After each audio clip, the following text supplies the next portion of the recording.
Hey, they always just want to put me down, bro. You know, like, all I can do is just win my fights in the fashion I win them. You know what I mean? So, no matter what he says, bro, if I'm not easy of a fight, come fucking find out. That is my goal right now. You know what I mean? And until I win that WBO and that WBA and the WBC as well, you know what I mean? That's my goal. You know what I mean? Anyone that says anything else is fucking lying. You know, I want to become undisputed in the cruiserweight division. It comes, man, and you know, that fight comes, let's do it. You know, respectfully, I got a lot of time for him. I've seen some of his interviews. He holds himself well. He's fighting for the right reasons, you know, and it's good, you know, and that's a massive fight. So let's get it on, Benavidez, bro. Let's go. Where would you want to have it? I don't give a fuck. I don't care where it is. Honestly, I don't care where it is. I don't care. They call me and say, we'll fight here. Bro, done. I'll fight anywhere for that. You know, I want to become undisputed, and I don't feel like where I fight's going to change that. You know, like, I'm just ready to fight. You know, I want to see, am I undisputed? You know, are you boys better than me? Fucking show me.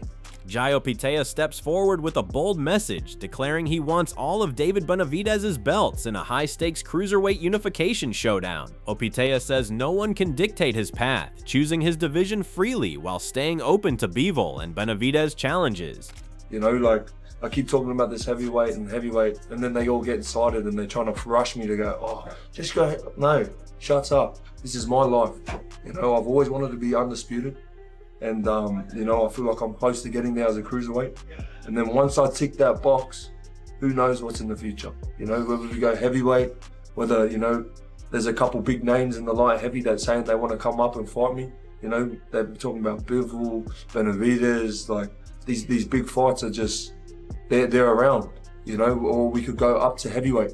You know, who cares? But right now, my vision is undisputed. He went further, even wishing Benavidez victory, but warning he can test him over 12 rounds, depending on how much risk Benavidez is willing to take. He's got nothing to lose. You know, these guys are always dangerous.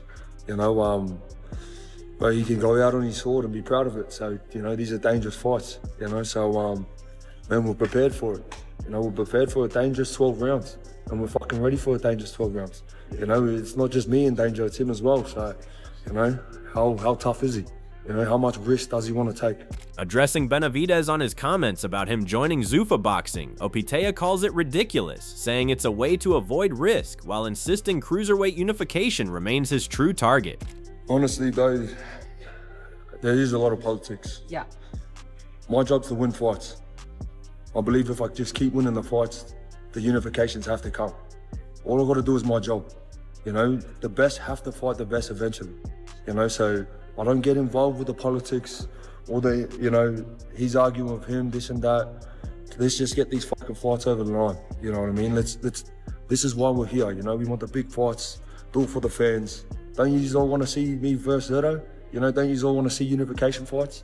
It's a no-brainer to me. So I just got to focus on my job, and I believe that it'll come. On the other hand, Benavidez makes it clear he is not fighting for a Zuffa title, meaning a clash with Jai could be delayed 2 to 3 years since Zuffa has no belts. Opetaia. That one, it's a little bit tricky with him. I would love to fight him, and he's already told me he'd love to fight me, but he's with Zuffa. So that I don't really know how much that's a mess. That's gonna slow it down, but I think definitely maybe in 2 years, because I don't know what's going on with Zuffa, and then Zuffa's made it very clear that they're not gonna box with the WBC, the WBO, the IBF, the WBA, and you want those belts. And that's what I'm going for. That's what kids. That's what you chased when you were a kid, right? That's our Super Bowl. Although Benavidez insists he will fight outside Zuffa boxing, his father Jose Benavidez Sr. makes even more shocking claims, saying Opetaia is still a nobody, often gets hurt, and needs more experience before facing Benavidez. Yeah, I would not. You know, to be honest with you. Opetaia, I think he gets hurt every fight he fights. He gets hurt with fighters that are not even known. I think he needs a little bit more experience, and I'm gonna say the same thing like David Morrell. Everybody said that he was the next big thing and that he was gonna make David look like an amateur, this and that. You know, he doesn't have the experience that David has.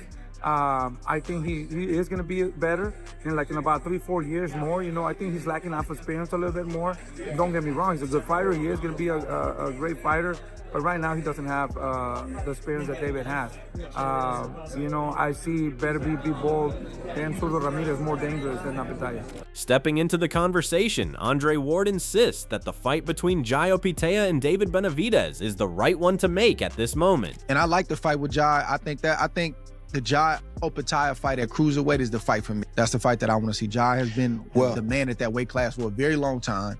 And now you got a new player in the division with a hot name, and whose stock and whose star power is only rising. That's the fight I believe that needs to be made at the cruiserweight division. We'd love to see Bivol, but for some reason, the light heavyweight division just is not as appealing to me right now for David Benavidez. And again, I'm not sure that that's the right weight for him to fight, being that he's fought this weight and look the way that he did. I think it's cruiserweight, or maybe go up and fight Alexander Usyk. Dismissing Andre Ward's perspective, Roy Jones Jr. urges David Benavidez to chase Alexander Usyk instead of Jai Opetaia. He argues that Opetaia has not yet earned a fight of that magnitude and still needs more experience on his resume. In Roy's view, Benavidez is at the hottest stage of his career right now, making this the perfect moment to pursue the Usyk fight. He believes Opetaia will still be around later, but if Benavidez waits too long, Usyk could retire and the opportunity will disappear forever. It is not smart for David Benavidez to give Jai Opetaia a shot at his name right now, because he's hot right now. You go up and fight Usyk while you're hot, and it makes sense. You can always come back down and fight Opetaia if you want to. You understand? If you lost to Usyk, Opetaia fight's still there. If you lose to Opetaia, Usyk fight gone. So be smart about this thing. Go take Usyk while the iron is hot. You beat Usyk, you don't know how to see Opetaia unless he want to come to heavyweight. But if you go fight Opetaia and lose, you don't get a chance to see Usyk, and you don't get a chance to make history. That's crazy. You're on a rail right now to do something that nobody ever done before. Drawing from his own career experience, Roy Jones Jr. explains how he moved through weight classes to chase the biggest and most dangerous names available. He believes David Benavidez should think the same way instead of giving Jai Opetaia an opportunity right now. According to Roy, Opetaia is neither as dangerous nor as legendary a name as Alexander Usyk, and the fight would not generate the same money or attention. He insists Benavidez must focus on maximizing his prime years with the biggest possible challenge before the Usyk opportunity disappears completely. I went middleweight, super middleweight, light heavy, because I was doing what Bob Fitzsimmons, what I thought what Bob Fitzsimmons did. I didn't stop at cruiser because there was nobody there for me to stop at, and I really didn't care for the weight class. Now he can go super middleweight, light heavyweight, cruiser heavy. Go for the, go, like they say, go for the whole thing if you're gonna go for it. Don't waste time with these other guys yet. While you on this roll, go see Usyk. Don't play with second. Why would you play with a guy who's just as dangerous as Usyk, not as known as Usyk, not gonna bring you as much money as Usyk, when you can just go straight to Usyk? That's kind of crazy. That's how boxing misses out on big fights. They go make these other small fights that they think are safe, okay fights, and then those small fights destroy the big ones. After hearing Roy Jones Jr.'s controversial take, Andre Ward quickly pushed back and sparked a debate with his longtime friend. Andre argued that calling Jai Opetaia someone who has not proven himself simply does not make sense. In his view, it is fair to say Jai is not yet a massive star or the biggest money fight available, but that does not erase what he has already accomplished in the ring. Ward believes Opetaia has earned respect through his performances and should not be dismissed so easily in these discussions. While you on this roll, go see Usyk. Don't play with second. Why would you play with a guy who's just as dangerous as Usyk, not as known as Usyk, not gonna bring you as much money as Usyk, when you can just go straight to Usyk? That's kind of crazy. That's how boxing misses out on big fights. They go make these other small fights that they think are safe, okay fights, and then those small fights destroy the big ones. That's why to this day, we still have never gotten a chance to see Tyson Fury versus Anthony Joshua. Every time it gets close, they put him in another fight and something bad happens. Let's not do that. Let's know from boxing that in a boxing ring with those 10-ounce gloves on, anything can happen. If Canelo not fighting you, forget about everybody else. Go straight to Usyk. Don't play with nobody else. Amid the growing excitement around a potential clash with Alexander Usyk, Benavidez has made it clear that he is still uncertain about whether the fight makes sense right now. Despite strong interest from Turki Al-Sheikh, Benavidez believes stepping directly into heavyweight competition at this stage could be too big of a jump. Instead, he wants to fully establish himself by ruling both the light heavyweight and cruiserweight divisions first. According to Benavidez, only after proving himself completely in those weight classes would he seriously consider moving up to face a challenge as dangerous and demanding as Usyk. As of me, for having a competitive spirit, that definitely does interest me. You know, like I said, at the end of the day, you don't know what's possible until you make it possible. You know what I mean? And a lot of people think I can't beat Usyk, but if I really put my mind into it, and, you know, train for maybe like a year, because I barely came up to heavyweight. I barely came up to cruiserweight. I can't just go up to heavyweight like that, you know what I mean? But if I train myself and I prepare myself, I could beat anybody in the world. But right now, that's not possible for me in my eyes. Making his plans clear, Benavidez is preparing to return to light heavyweight with his focus locked on an undisputed showdown against unified champion Bivol, who is expected to face Michael Eifert on May 30. The unbeaten American reveals that talks with Bivol's side have already started, and he strongly believes the fight can happen before the end of the year. After building momentum at cruiserweight, Benavidez now turns his attention fully toward light heavyweight, insisting the long-discussed clash is moving forward and getting closer to becoming official. I told you guys I was going to come back down and fight Bivol, and that's exactly what I'm going to do. Now I won 2 more titles at cruiserweight. Now it's time to capture the rest of the titles at light heavyweight. I love that. Do you think that it could happen? Is the dream for it to happen in September, Mexican Independence Day weekend? Is that what you want? Not right now. I think I don't know what's going to happen because we're still in talks. David Benavidez's future remains a major topic of debate, with Shawn Porter stressing that he needs to make a smart decision about which division he truly wants to settle in. Porter also names Jai Opetaia as the perfect first fight he would like to see for Benavidez.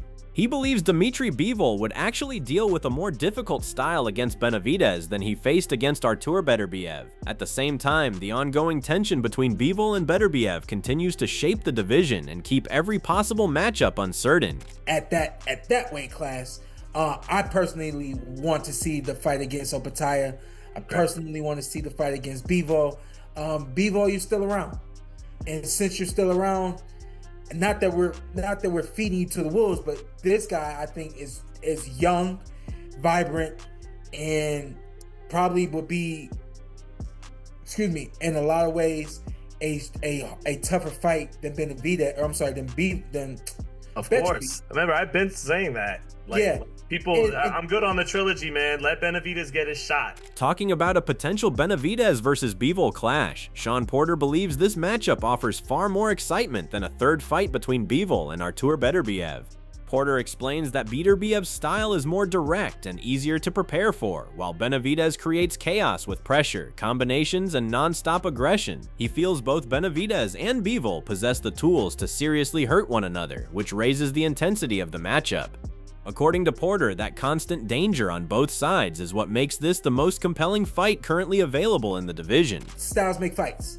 With Beterbiev, he's not complicated. He's going to be right there to hit and be hit, you know? And like we saw with Bivol, it's up to Bivol to make the right moves, not be in the wrong spots at the right time. But with this fight with Benavidez, to me, there's just so much more that both these guys can do against one another that it makes it a better fight than the trilogy match with Beterbiev. As focus turns to Benavidez's next move, Tim Bradley delivers a blunt assessment of a possible showdown with Jai Opetaia, a take likely to divide fans. He argues that Benavidez would have the upper hand, much like his performance against Zurdo Ramirez, and suggests Opetaia would struggle to match the intensity. Bradley points to Benavidez's size, relentless pressure, and top-level experience as decisive factors. In his opinion, those advantages would heavily swing a high-stakes fight in favor of the Mexican monster. You know, I'm looking at all these headlines, and it's saying David Benavidez beats Usyk, David Benavidez beats Bivol, David Benavidez beat Jai Opetaia. Hell yeah, he beat Opetaia. Oh, I'm a double down. He gonna beat Opetaia. I double down on that one. He gonna beat Opetaia. See, Opetaia got good feet. Yeah, he can box, but he can be drugged into a fight. And if you know anything about David Benavidez, just like he did with Ramirez, he's the one of those guys that's gonna test your heart. He gonna test what you have in here. And once he go to Jai's ass and he tests what he has in here, Jai gonna lose his shit. Jai ain't gonna be boxing and moving around. Jai gonna be looking to fight. Tim Bradley remains firm in his assessment of Jai Opetaia, suggesting he tends to slow down in the later rounds, a flaw David Benavidez would likely capitalize on with relentless pressure. However, Bradley draws a sharp contrast when discussing Oleksandr Usyk, arguing the Ukrainian champion would be a completely different level of challenge. He emphasizes Usyk's elite footwork, high output, and exceptional ring intelligence as deciding factors. In his view, Benavidez's aggression and offensive style would actually suit Usyk's technical mastery, allowing him to counter and control the fight effectively. Jai gonna get tired too. Yeah, because Jai, if you look at the history of Jai Opetaia, he get tired. Yes, he gets tired, period. And I stand on that. So, but when we talking about Usyk now, okay? Come on now. Styles make fights. I know, I get it. I'm on the hype train too. I've always liked David. Yes, I've been critical of David and his footwork. And Usyk is one of those guys that can make him pay for what David Benavidez like to do. He squares up. Shifting attention to Dimitri Bivol, Tim Bradley gives a straightforward warning to fans of David Benavidez. He explains that Bivol's boxing style is a difficult puzzle for aggressive fighters to solve. Bradley points to Bivol's sharp footwork and high-level fight intelligence as the main factors that could frustrate Benavidez from start to finish. Although he expects the bout to be competitive and intense, he ultimately believes Bivol's technical control and discipline are perfectly designed to slow down and neutralize Benavidez's pressure, giving him the advantage if they meet. Bivol, if he fights Bivol, Bivol has the perfect style to beat him. Oh, I'm sorry to tell y'all, man. For real. Y'all come here for the real. Hey, I like me some David Benavidez. I do. Shit, I can't wait till we fight again. But Bivol is a recipe for disaster. Now, would it be a fight? Hell yeah. It'll be a fight. David Benavidez, he don't go nowhere easy. Hell no. But when you got good feet that matches with this, right?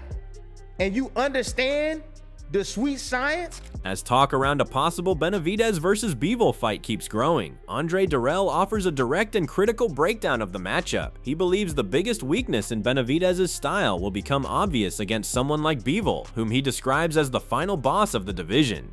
Dirrell points to footwork as the key difference, saying Benavidez could struggle badly when trying to trap Bivol and close the distance. In his view, Bivol's movement, positioning, and ability to control range would give him the upper hand and likely decide the fight. I don't think he can beat Bivol.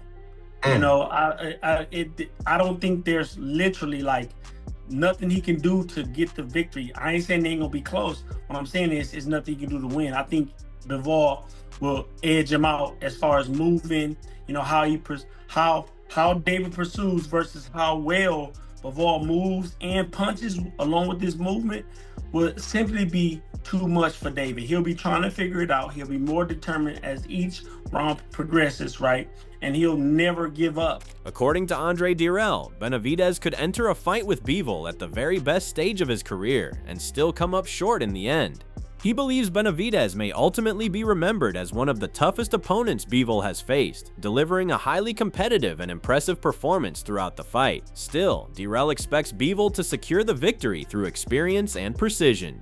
He also feels the loss would become a valuable learning moment for Benavidez, exposing flaws and lessons only an elite fighter like Bivol can reveal. That will in turn give him a great performance against Bivol, but he'll learn a lot about himself in that loss versus Bivol. That's the only sure thing for me, and I hate to be that guy, but I have to be that guy. I'm a boxer first, right? I see the talent, I see the skill set, right? I see the work ethic, you know, I see it all in Bivol, right? You know what I'm saying? He's very, very difficult to beat. And then I heard recently that Shakur and maybe Crawford feels the same way. I know he had a conversation with Shakur and he feels the same way.